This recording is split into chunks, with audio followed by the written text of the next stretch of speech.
Factory legislation, that first conscious and methodical reaction of society against the spontaneously developed form of the process of production, is, as we have seen, just as much the necessary product of modern industry as cotton yarn, cell-factors, and the electric telegraph.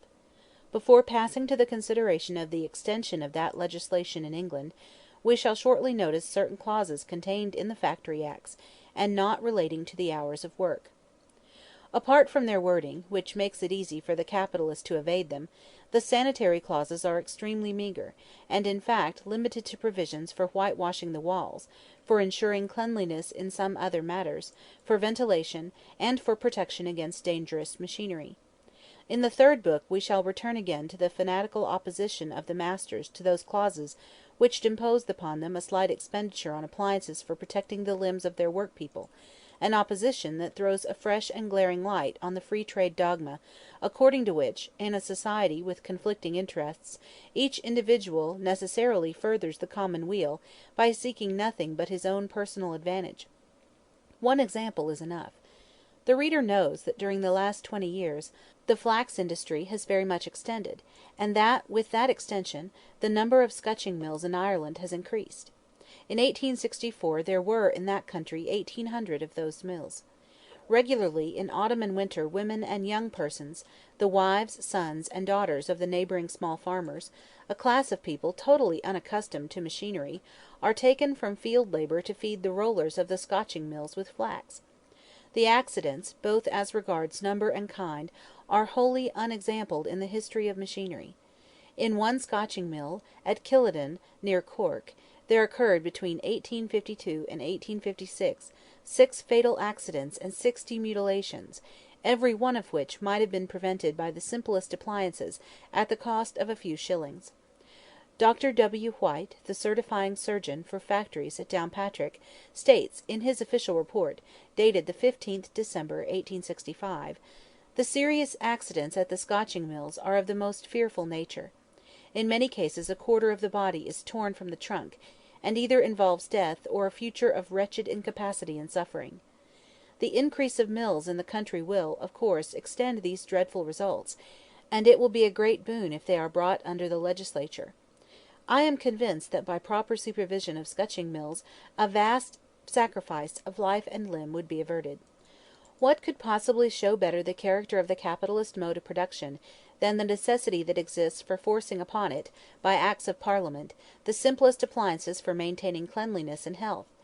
In the potteries, the Factory Act of 1864 has whitewashed and cleansed upwards of 200 workshops, after a period of abstinence from any such cleaning, in many cases of 20 years, and in some entirely. This is the abstinence of the capitalist!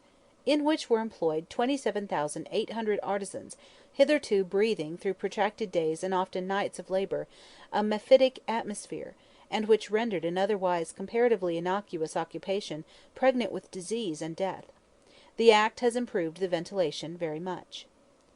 At the same time this portion of the Act strikingly shows that the capitalist mode of production, owing to its very nature, excludes all rational improvement beyond a certain point. It has been stated over and over again that the English doctors are unanimous in declaring where the work is continuous, 500 cubic feet is the very least space that should be allowed for each person.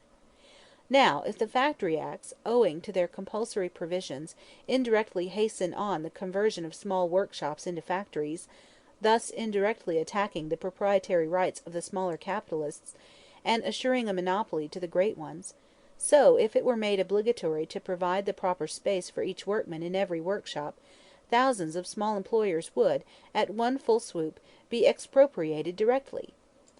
The very root of the capitalist mode of production, i.e., the self-expansion of all capital, large or small, by means of the free purchase and consumption of labour power, would be attacked.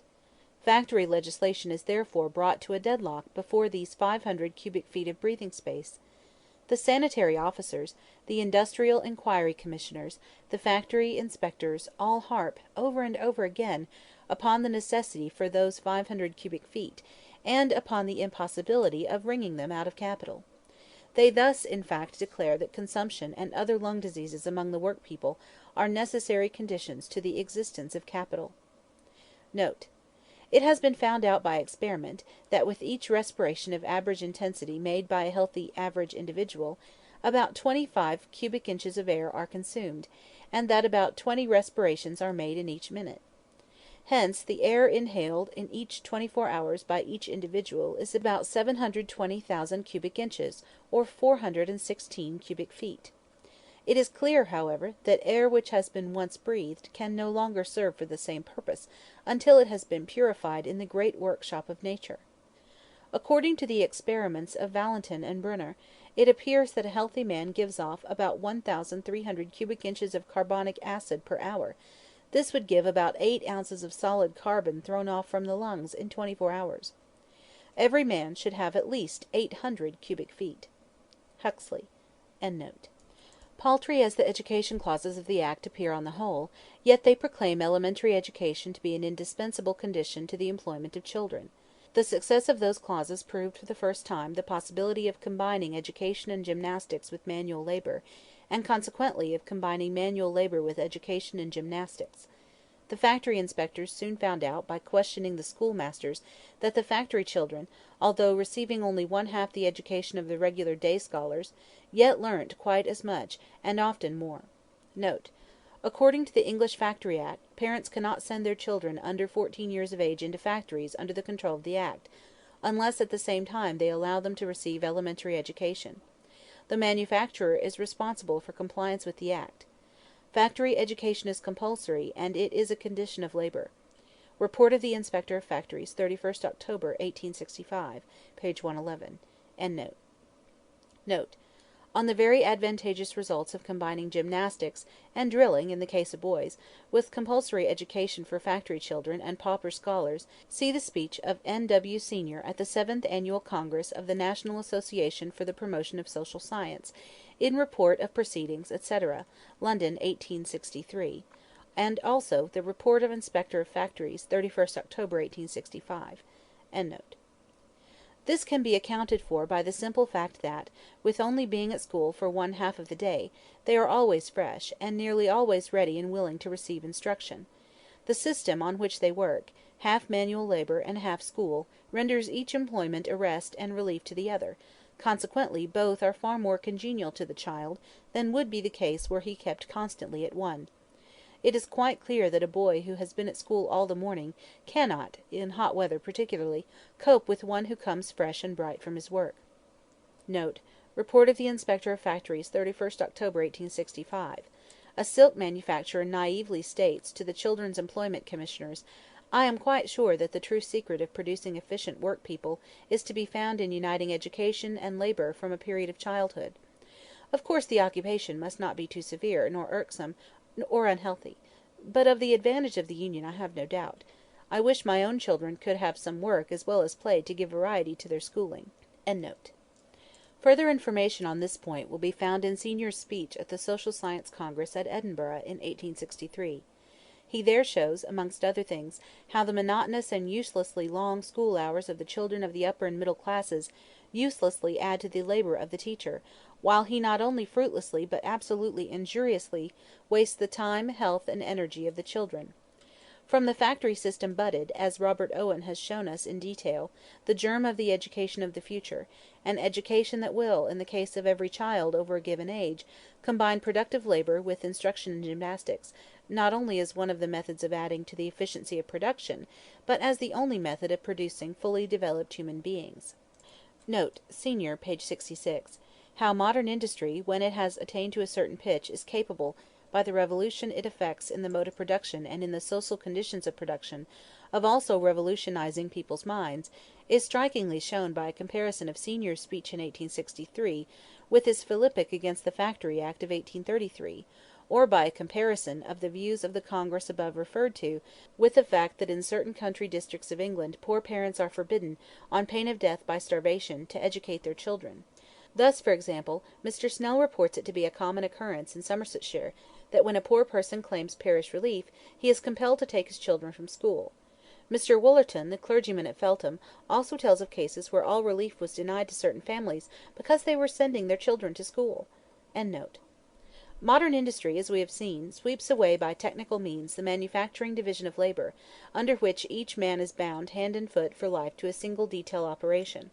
At the same time the capitalistic form of that industry reproduces this same division of labor in a still more monstrous shape, in the factory proper, by converting the workman into a living appendage of the machine, and everywhere outside the factory, partly by the sporadic use of machinery and machine workers, partly by re-establishing the division of labor on a fresh basis by the general introduction of the labor of women and children, and of cheap, unskilled labor. Note: wherever handicraft machines, driven by men, compete directly or indirectly with more developed machines driven by mechanical power, a great change takes place with regard to the laborer who drives the machine. At first the steam engine replaces this laborer, afterwards he must replace the steam engine.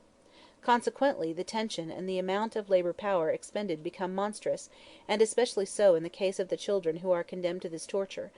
Thus Mr. Long, one of the commissioners, found in Coventry and the neighbourhood boys of from 10 to 15 years employed in driving the ribbon looms, not to mention younger children who had to drive smaller machines. It is extraordinarily fatiguing work. The boy is a mere substitute for steam power. Employment Commission 5, Report, 1866, page 114. As to the fatal consequences of this system of slavery, as the official report styles it, see page 114. The antagonism between the manufacturing division of labor and the methods of modern industry makes itself forcibly felt. It manifests itself, amongst other ways, in the frightful fact that a great part of the children employed in modern factories and manufactures are from their earliest years riveted to the most simple manipulations, and exploited for years, without being taught a single sort of work that would afterwards make them of use, even in the same manufactory or factory. In the English letterpress printing trade, for example, there existed formerly a system, corresponding to that in the old manufactures and handicrafts, of advancing the apprentices from easy to more and more difficult work. They went through a course of teaching till they were finished printers. To be able to read and write was for every one of them a requirement of their trade. All this was changed by the printing machine. It employs two sorts of labourers, one grown up, renters, the other, boys mostly from 11 to 17 years of age, whose sole business is either to spread the sheets of paper under the machine, or to take from it the printed sheets.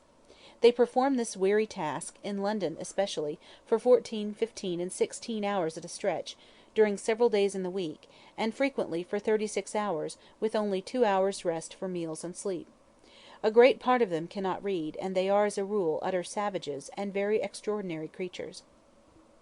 To qualify them for the work which they have to do, they require no intellectual training; there is little room in it for skill, and less for judgment; their wages, though rather high for boys, do not increase proportionately as they grow up, and the majority of them cannot look for advancement to the better paid and more responsible post of machine minder, because while each machine has but one minder, it has at least 2 and often 4 boys attached to it. As soon as they get too old for such child's work, that is, about 17 at the latest, they are discharged from the printing establishments; they become recruits of crime. Several attempts to procure them employment elsewhere were rendered of no avail by their ignorance and brutality, and by their mental and bodily degradation. As with the division of labour in the interior of the manufacturing workshops, so it is with the division of labour in the interior of society. So long as handicraft and manufacture form the general groundwork of social production, the subjection of the producer to one branch exclusively, the breaking up of the multifariousness of his employment, is a necessary step in the development. On that groundwork, each separate branch of production acquires empirically the form that is technically suited to it, slowly perfects it, and so soon as a given degree of maturity has been reached, rapidly crystallizes that form. The only thing that here and there causes a change, besides new raw materials supplied by commerce, is the gradual alteration of the instruments of labour. But their form, too, once definitely settled by experience, petrifies, as is proved by their being in many cases handed down in the same form by one generation to another during thousands of years. A characteristic feature is, that even down into the 18th century the different trades were called mysteries; into their secrets none but those duly initiated could penetrate. Modern industry rent the veil that concealed from men their own social process of production, and that turned the various spontaneously divided branches of production into so many riddles, not only to outsiders, but even to the initiated. The principle which it pursued, of resolving each process into its constituent movements, without any regard to their possible execution by the hand of man, created the new modern science of technology. The varied, apparently unconnected, and petrified forms of the industrial processes now resolved themselves into so many conscious and systematic applications of natural science to the attainment of given useful effects. Technology also discovered the few main fundamental forms of motion, which, despite the diversity of instruments used, are necessarily taken by every productive action of the human body, just as the science of mechanics sees in the most complicated machinery nothing but the continual repetition of the simple mechanical powers.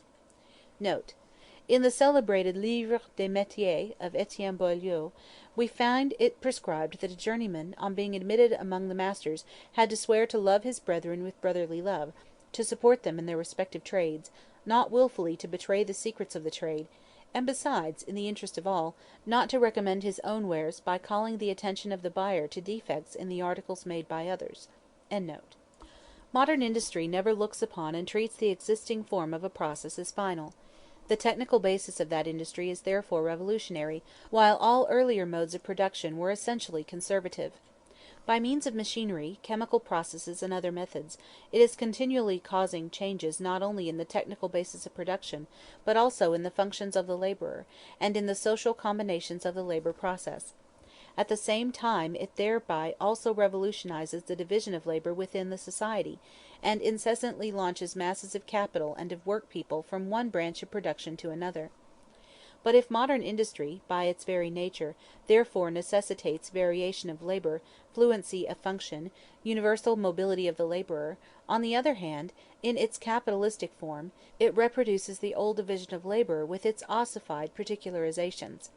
We have seen how this absolute contradiction between the technical necessities of modern industry and the social character inherent in its capitalistic form dispels all fixity and security in the situation of the laborer, how it constantly threatens, by taking away the instruments of labor, to snatch from his hand all his means of subsistence, and by suppressing his detail function, to make him superfluous. We have seen, too, how this antagonism vents its rage in the creation of that monstrosity, an industrial reserve army, kept miserly in order to be always at the disposal of capital, in the incessant human sacrifices from among the working class, in the most reckless squandering of labor power, and in the devastation caused by a social anarchy which turns every economic progress into a social calamity. This is the negative side. But if, on the one hand, variation of work at present imposes itself after the manner of an overpowering natural law, and with the blindly destructive action of a natural law that meets with resistance at all points, modern industry, on the other hand, through its catastrophes imposes the necessity of recognizing, as a fundamental law of production, variation of work, consequently fitness of the laborer for varied work, consequently the greatest possible development of his varied aptitudes. It becomes a question of life and death for society to adapt the mode of production to the normal functioning of this law.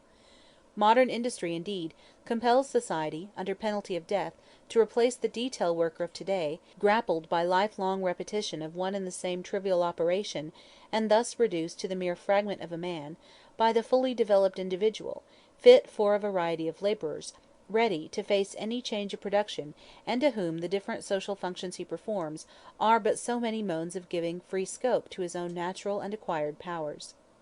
Note: the bourgeoisie cannot exist without continually revolutionizing the instruments of production, and thereby the relations of production and all the social relations. Conservation, in an unaltered form, of the old modes of production was, on the contrary, the first condition of existence for all earlier industrial classes. Constant revolution in production, uninterrupted disturbance of all social conditions, everlasting uncertainty and agitation, distinguish the bourgeois epoch from all earlier ones. All fixed, fast frozen relations, with their train of ancient and venerable prejudices and opinions, are swept away, all new formed ones become antiquated before they can ossify. All that is solid melts into air, all that is holy is profaned, and man is at last compelled to face, with sober senses, his real conditions of life, and his relations with his kind. Friedrich Engels and Karl Marx, Manifest der Kommunistischen Partei, London, 1848, page 5. Note: you take my life when you do take the means whereby I live. Shakespeare. Note: a French workman, on his return from San Francisco, writes as follows: "I never could have believed that I was capable of working at the various occupations I was employed on in California. I was firmly convinced that I was fit for nothing but letterpress printing. Once in the midst of this world of adventurers, who change their occupation as often as they do their shirt, egad, I did as the others. As mining did not turn out remunerative enough, I left it for the town, where in succession I became typographer, slater, plumber, etc. In consequence of thus finding out that I am fit to any sort of work, I feel less of a mollusk and more of a man." A. Corbin, De l'enseignement professionnel, 12e édition, p. 50. One step already spontaneously taken towards effecting this revolution is the establishment of technical and agricultural schools, and of écoles d'enseignement professionnel, in which the children of the working men receive some little instruction in technology and in the practical handling of the various implements of labor. Though the Factory Act, that first and meagre concession wrung from capital, is limited to combining elementary education with work in the factory, there can be no doubt that when the working class comes into power, as inevitably it must, technical instruction, both theoretical and practical, will take its proper place in the working class schools. There is also no doubt that such revolutionary ferments, the final result of which is the abolition of the old division of labor, are diametrically opposed to the capitalistic form of production, and to the economic status of the laborer corresponding to that form. But the historical development of the antagonisms immanent in a given form of production is the only way in which that form of production can be dissolved and a new form established. Ne sutor ultra crepidam, this nec plus ultra of handicraft wisdom became sheer nonsense, from the moment the watchmaker Watt invented the steam engine, the barber Arkwright, the throstle, and the working jeweller, Fulton, the steamship. Note: John Bellers, a very phenomenon in the history of political economy, saw most clearly at the end of the 17th century the necessity for abolishing the present system of education and division of labor, which beget hypertrophy and atrophy at the two opposite extremities of society. Amongst other things he says this: "An idle learning being little better than the learning of idleness, bodily labor, it's a primitive institution of God.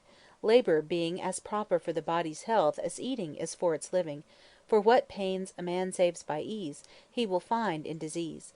Labor adds oil to the lamp of life, when thinking inflames it, a childish, silly employ. A warning this, by presentiment, against the Basedows and their modern imitators, leaves the children's minds silly. Proposals for raising a collage of industry of all useful trades and husbandry. London, 1696. So long as factory legislation is confined to regulating the labor in factories, manufactories, etc., it is regarded as a mere interference with the exploiting rights of capital. But when it comes to regulating the so-called home labor, it is immediately viewed as a direct attack on the patria potestas, on parental authority. This sort of labor goes on mostly in small workshops, as we have seen in the lace-making and straw-plaiting trades, and as could be shown in more detail from the metal trades of Sheffield, Birmingham, etc. The tender-hearted English Parliament long affected to shrink from taking this step. The force of facts, however, compelled it at last to acknowledge that modern industry, in overturning the economic foundation on which was based the traditional family, and the family labor corresponding to it, had also unloosened all traditional family ties. The rights of the children had to be proclaimed. The final report of the Employment Commission of 1866 states: "It is, unhappily, to a painful degree, apparent throughout the whole of the evidence, that against no persons do the children of both sexes so much require protection as against their parents. The system of unlimited exploitation of children's labor in general, and the so-called home labor in particular, is maintained only because the parents are able, without check or control, to exercise this arbitrary and mischievous power over their young and tender offspring. Parents must not possess the absolute power of making their children mere machines to earn so much weekly wage. The children and young persons, therefore, in all such cases may justifiably claim from the legislature, as a natural right, that an exemption should be secured to them from what destroys prematurely their physical strength and lowers them in the scale of intellectual and moral beings." It was not, however, the misuse of parental authority that created the capitalistic exploitation, whether direct or indirect, of children's labor, but, on the contrary, it was the capitalistic mode of exploitation which, by sweeping away the economic basis of parental authority, made its exercise degenerate into a mischievous misuse of power. However terrible and disgusting the dissolution, under the capitalist system, of the old family ties may appear, nevertheless modern industry, by assigning as it does an important part in the process of production outside the domestic sphere to women, to young persons, and to children of both sexes, creates a new economic foundation for a higher form of the family and of the relations between the sexes. It is, of course, just as absurd to hold the Teutonic Christian form of the family to be absolute and final as it would be to apply that character to the ancient Roman, the ancient Greek, or the Eastern forms which, moreover, taken together, form a series in historical development. Moreover, it is obvious that the fact of the collective working group being composed of individuals of both sexes and all ages must necessarily, under suitable conditions, become a source of humane development, although in its spontaneously developed brutal capitalistic form, where the laborer exists for the process of production, and not the process of production for the laborer, that fact is a pestiferous source of corruption and slavery. Factory labor may be as pure and as excellent as domestic labor, and perhaps more so. The necessity for a generalization of the Factory Acts, for transforming them from an exceptional law relating to mechanical spinning and weaving, those first creations of machinery, into a law affecting social production as a whole, arose, as we have seen, from the mode in which modern industry was historically developed. In the rear of that industry, the traditional form of manufacture, of handicraft, and of domestic industry is entirely revolutionized. Manufacturers are constantly passing into the factory system, and handicrafts into manufactures, and lastly the sphere of handicraft and of the domestic industries become, in a comparatively speaking wonderfully short time, dens of misery in which capitalistic exploitation obtains free play for the wildest excesses. There are two circumstances that finally turn the scale. First, the constantly recurring experience that capital, so soon as it finds itself subject to legal control at one point, compensates itself all the more recklessly at other points. Secondly, the cry of the capitalists for equality in the conditions of competition, i.e., for equal restraint on all exploitation of labor. Numerous instances will be found in the report of inspectors of factories. On this point let us listen to two heartbroken cries.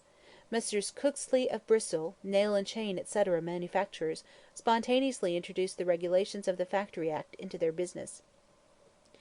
As the old irregular system prevails in neighbouring works, the Messrs. Cooksley are subject to the disadvantage of having their boys enticed to continue their labour elsewhere after 6 p.m. This, they naturally say, is an injustice and loss to us, as it exhausts a portion of the boys' strength, of which we ought to have the full benefit. Mr. J. Simpson, paper box and bag maker, London, states before the Commissioners of the Employment Commission, he would sign any petition for it (legislative interference).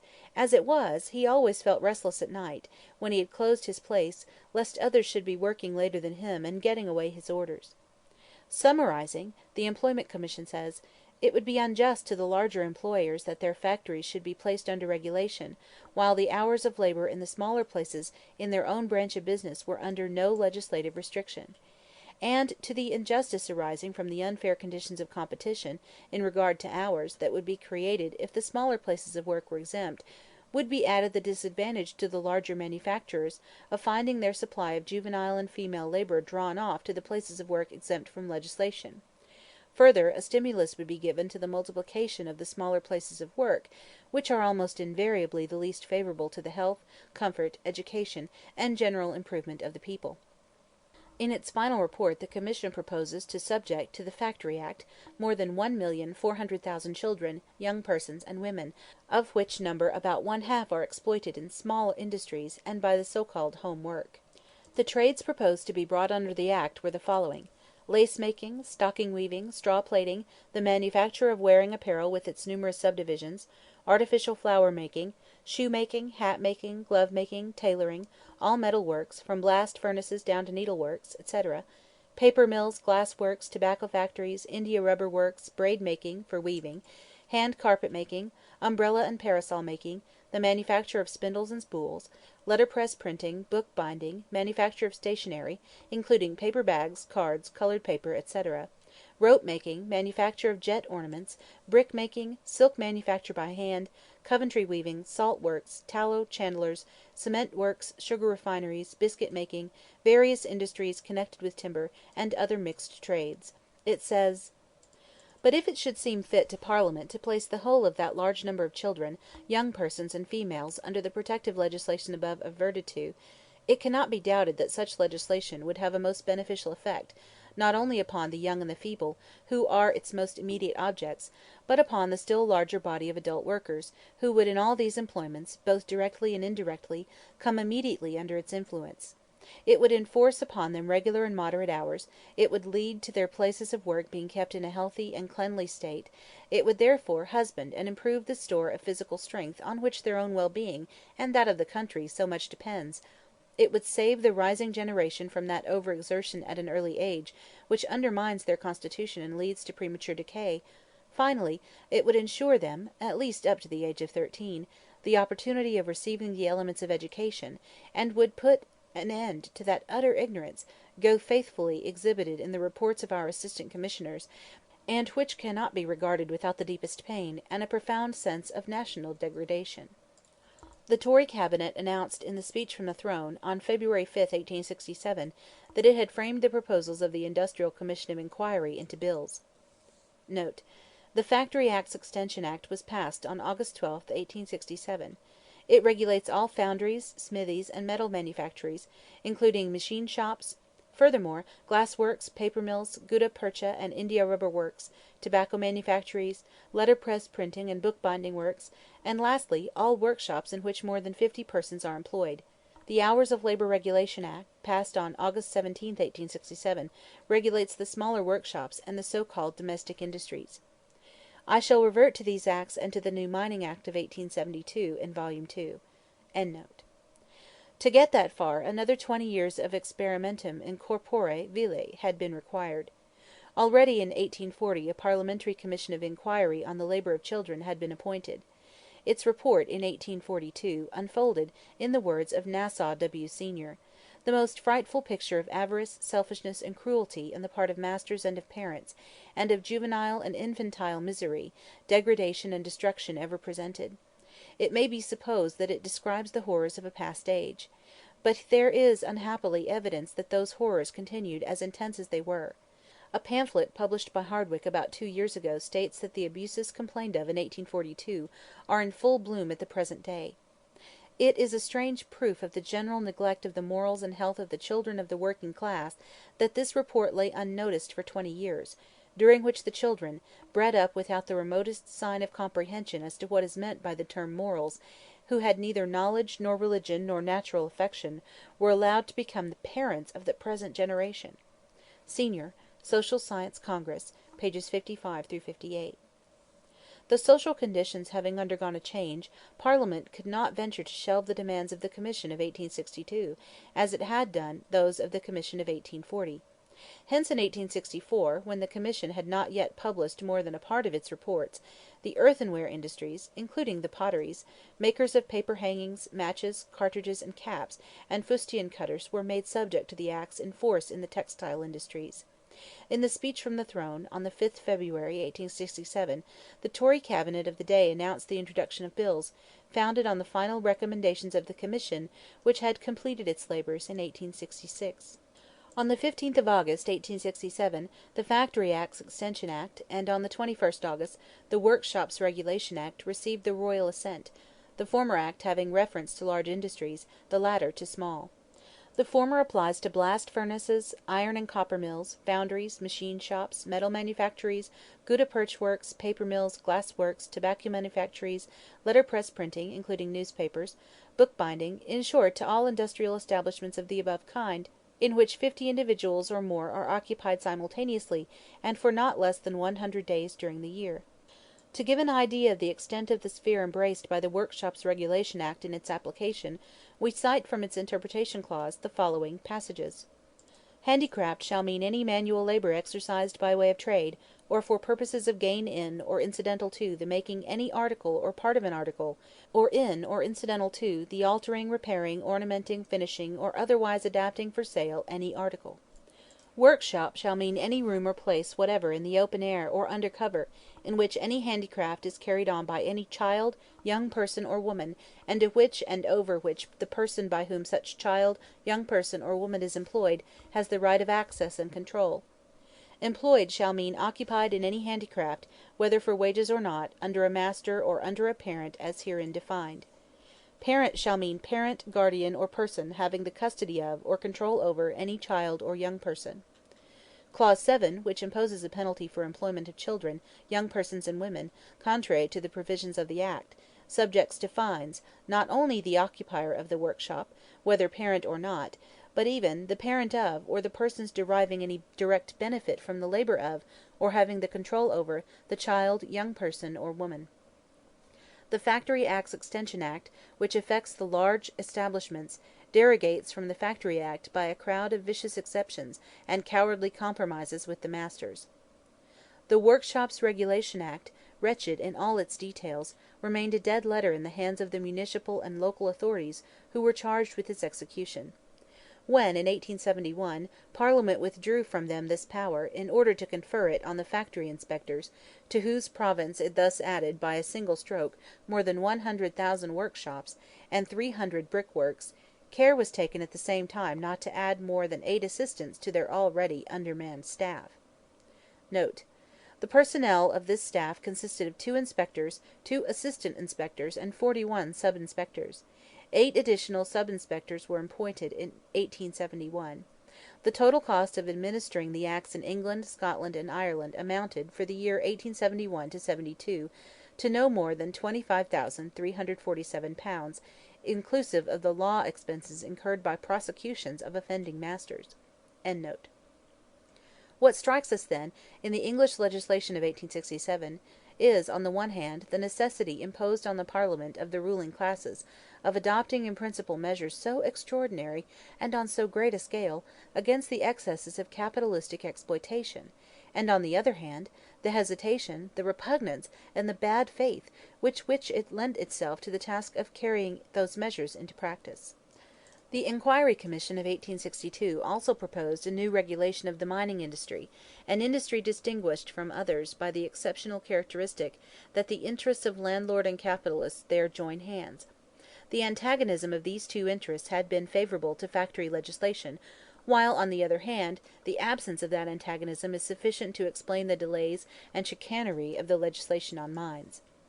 The Inquiry Commission of 1840 had made revelations so terrible, so shocking, and creating such a scandal all over Europe, that to salve its conscience Parliament passed the Mining Act of 1842, in which it limited itself to forbidding the employment underground in mines of children under 10 years of age and females.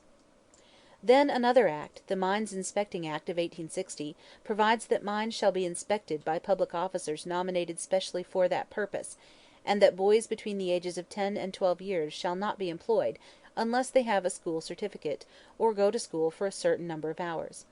This act was a complete dead letter owing to the ridiculously small number of inspectors, the meagreness of their powers, and other causes that will become apparent as we proceed. One of the most recent Blue Books on Mines is the report from the Select Committee on Mines, together with evidence, 23 July, 1866. This report is the work of a parliamentary committee selected from members of the House of Commons, and authorized to summon and examine witnesses. It is a thick folio volume in which the report itself occupies only 5 lines to this effect, that the committee has nothing to say, and that more witnesses must be examined. The mode of examining the witnesses reminds one of the cross-examination of witnesses in English courts of justice, where the advocate tries, by means of impudent, unexpected, and equivocal and involved questions, put without connection, to intimidate, surprise, and confound the witness, and to give a forced meaning to the answers extorted from him. In this inquiry the members of the committee themselves are the cross-examiners, and among them are to be found both mine owners and mine exploiters. The witnesses are mostly working coal miners. The whole farce is too characteristic of the spirit of capital not to call for a few extracts from this report. For the sake of conciseness I have classified them. I may also add that every question and its answer are numbered in the English Blue Books. 1. Employment in mines of boys of 10 years and upwards. In the mines the work, inclusive of going and returning, usually lasts 14 or 15 hours, sometimes even from 3, 4, and 5 o'clock a.m. till 5 and 6 o'clock p.m. The adults work in 2 shifts of 8 hours each, but there is no alternation with the boys, on account of the expense. The younger boys are chiefly employed in opening and shutting the ventilating doors in the various parts of the mine; the older ones are employed on heavier work, in carrying coal, etc. They work these long hours underground until their 18th or 22nd year, when they are put to miners' work proper. Children and young persons are at present worse treated and harder worked than at any previous period. The miners demand almost unanimously an Act of Parliament prohibiting the employment in mines of children under 14. And now Hussey Vivian, himself an exploiter of mines, asks, would not the opinion of the workman depend upon the poverty of the workman's family?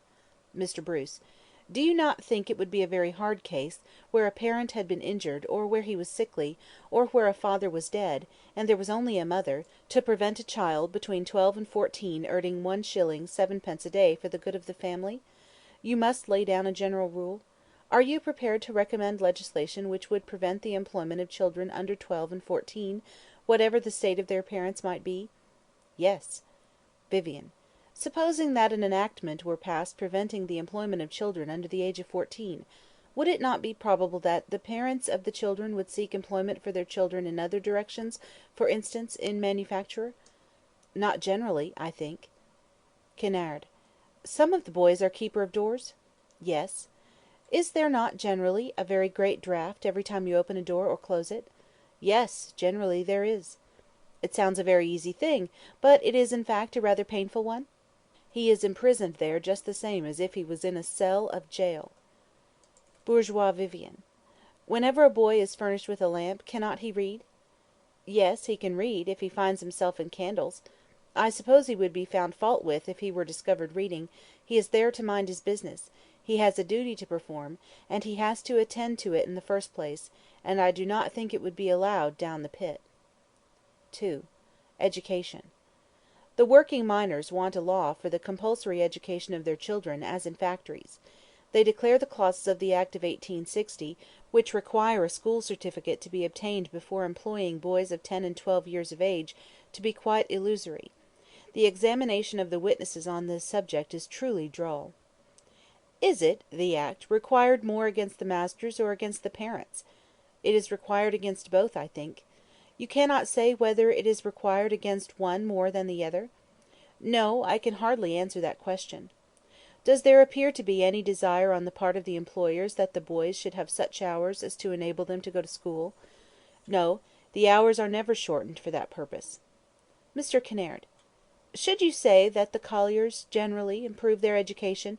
Have you any instances of men who have, since they began to work, greatly improved their education, or do they not rather go back, and lose any advantage that they may have gained? They generally become worse; they do not improve; they acquire bad habits; they get on to drinking and gambling and such like, and they go completely to wreck.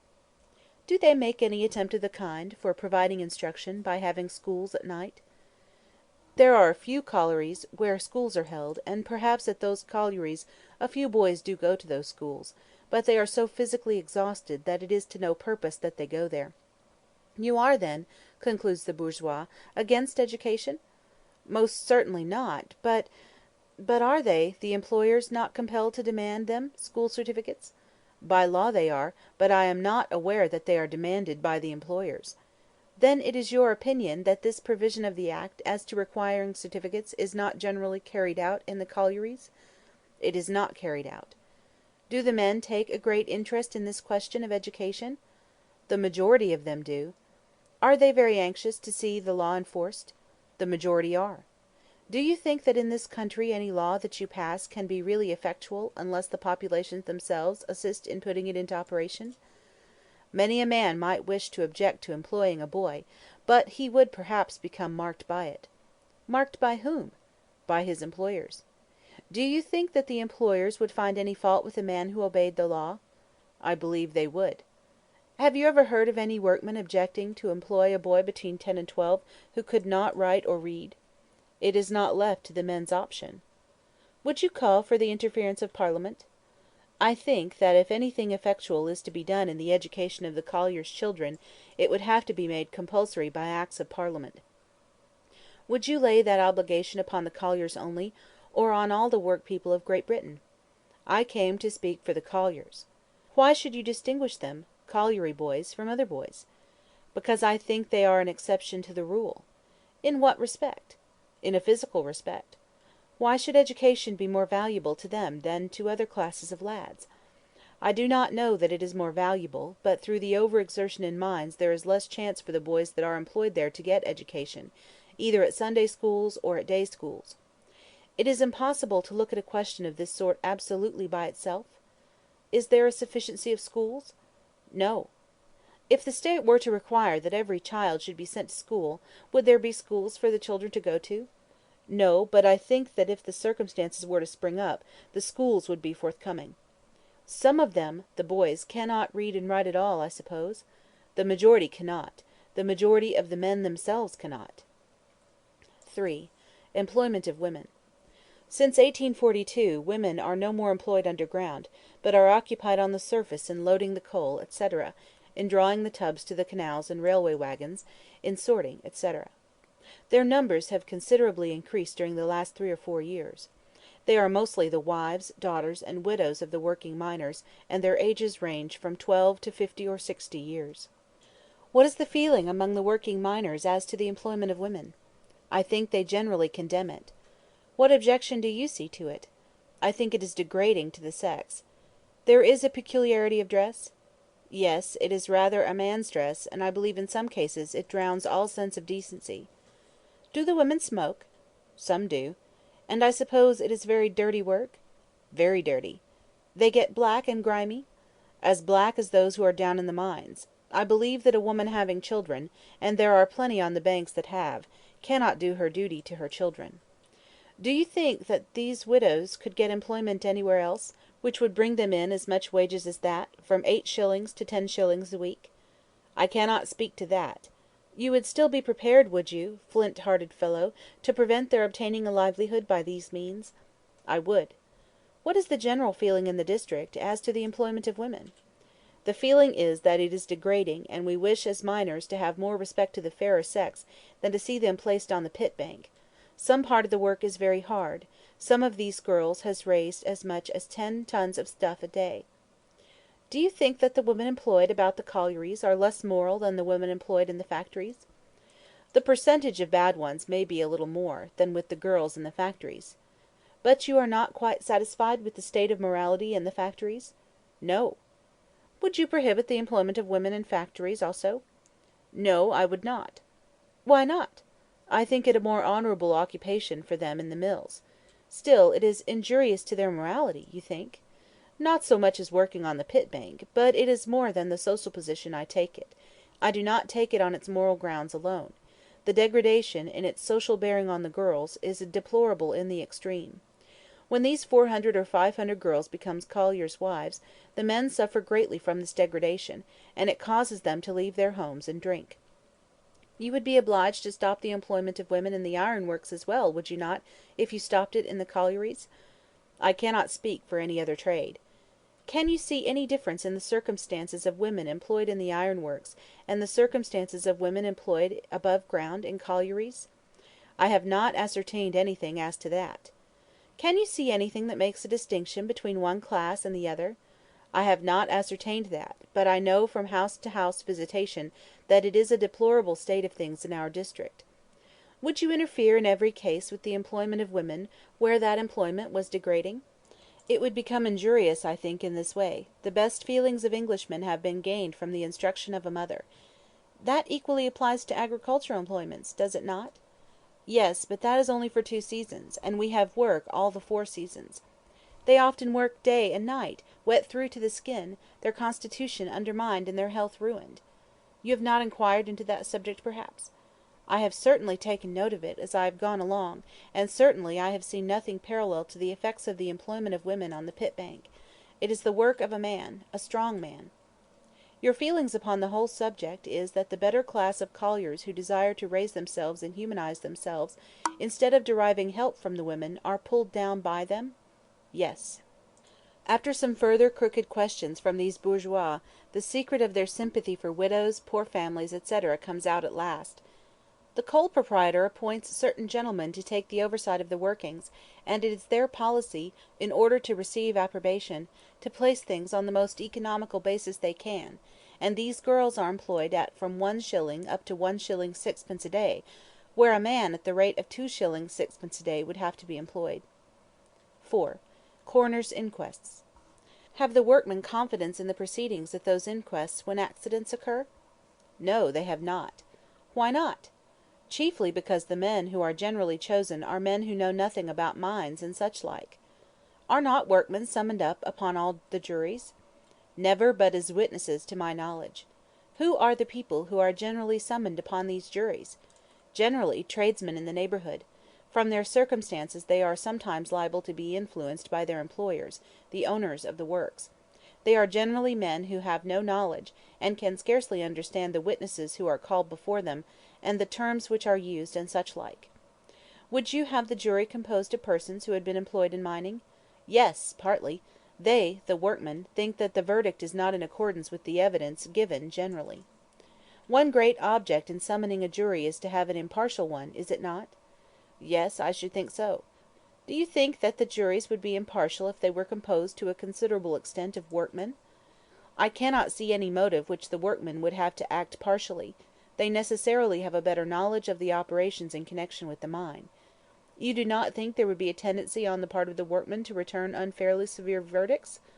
No, I think not. 5. False weights and measures. The workmen demand to be paid weekly instead of fortnightly, and by weight instead of by cubical contents of the tubs. They also demand protection against the use of false weights, etc. If the tubs were fraudulently increased, a man could discontinue working by giving 14 days' notice? But if he goes to another place, there is the same thing going on there. But he can leave that place where the wrong has been committed? It is general. Wherever he goes, he has to submit to it. Could a man leave by giving 14 days' notice? Yes. And yet they are not satisfied.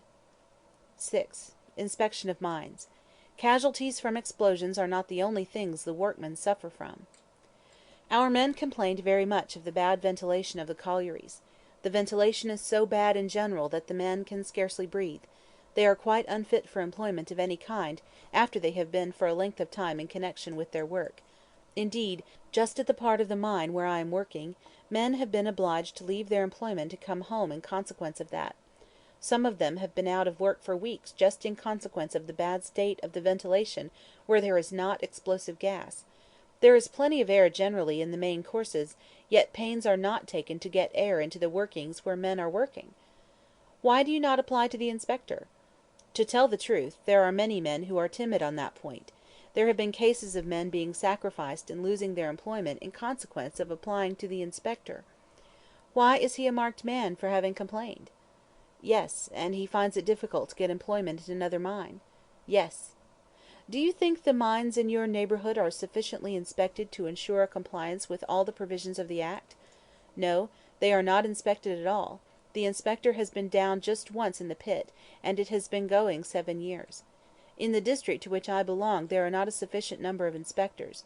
We have one old man more than 70 years of age to inspect more than 130 collieries. You wish to have a class of sub-inspectors? Yes.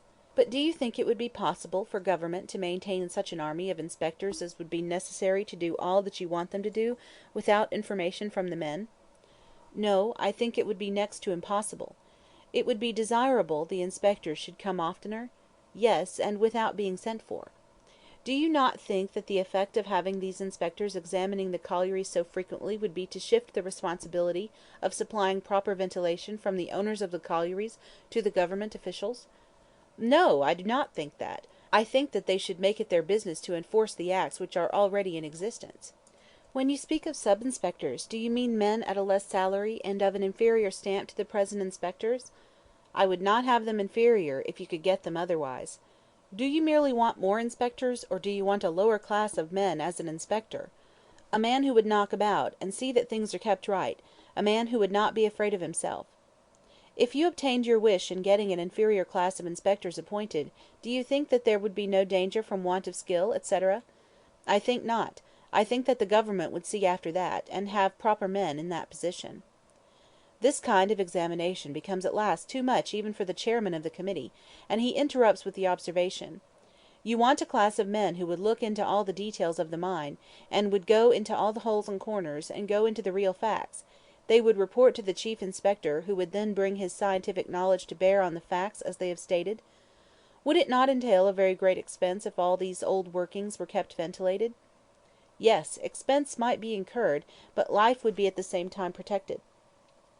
A working miner objects to the 17th section of the Act of 1860. He says, "At the present time, if the inspector of mines finds a part of the mine unfit to work in, he has to report it to the mine owner and the Home Secretary. After doing that, there is given to the owner 20 days to look over the matter. At the end of 20 days he has the power to refuse making any alteration in the mine, but when he refuses, the mine owner writes to the Home Secretary, at the same time nominating 5 engineers, and from those 5 engineers, named by the mine owner himself, the Home Secretary appoints one, I think, as arbitrator, or appoints arbitrators from them. Now we think in that case the mine owner virtually appoints his own arbitrator." Bourgeois examiner, himself a mine owner. But is this a merely speculative objection? Then you have a very poor opinion of the integrity of mining engineers? It is most certainly unjust and unequitable. Do not mining engineers possess a sort of public character, and do you not think they are above making such a partial decision as you apprehend? I do not wish to answer such a question as that with respect to the personal character of those men. I believe that in many cases they would act very partially indeed, and that it ought not to be in their hands to do so, where men's lives are at stake. This same bourgeois is not ashamed to put this question: "Do you not think that the mine owner also suffers loss from an explosion?" Finally, are not you workmen in Lancashire able to take care of your own interests without calling in the government to help you? No. In the year 1865 there were 3,217 coal mines in Great Britain, and 12 inspectors. A Yorkshire mine owner himself calculates (Times, 26th January, 1867) that putting on one side their office work, which absorbs all their time, each mine can be visited but once in 10 years by an inspector. No wonder that explosions have increased progressively, both in number and extent, sometimes with a loss of 200 to 300 men during the last 10 years. These are the beauties of free capitalist production. The very defective Act, passed in 1872, is the first that regulates the hours of labor of the children employed in mines, and makes exploiters and owners, to a certain extent, responsible for the so-called accidents. The Royal Commission appointed in 1867 to inquire into the employment in agriculture of children, young persons, and women, has published some very important reports. Several attempts to apply the principles of the Factory Acts, but in a modified form, to agriculture have been made, but have so far resulted in complete failure. All that I wish to draw attention to here is the existence of an irresistible tendency towards the general application of those principles. If the general extension of factory legislation to all trades for the purpose of protecting the working class both in mind and body has become inevitable, on the other hand, as we have already pointed out, that extension hastens the general conversion of numerous isolated small industries into a few combined industries carried on upon a large scale. It therefore accelerates the concentration of capital and the exclusive predominance of the factory system.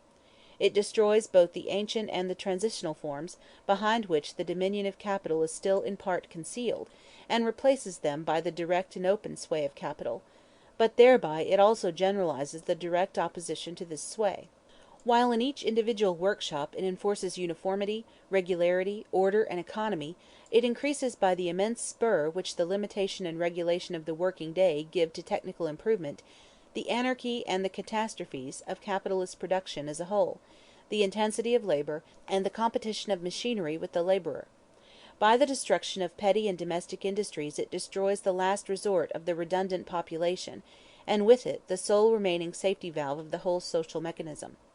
By maturing the material conditions and the combination on a social scale of the processes of production, it matures the contradictions and antagonisms of the capitalist form of production, and thereby provides, along with the elements for the formation of a new society, the forces for exploding the old one.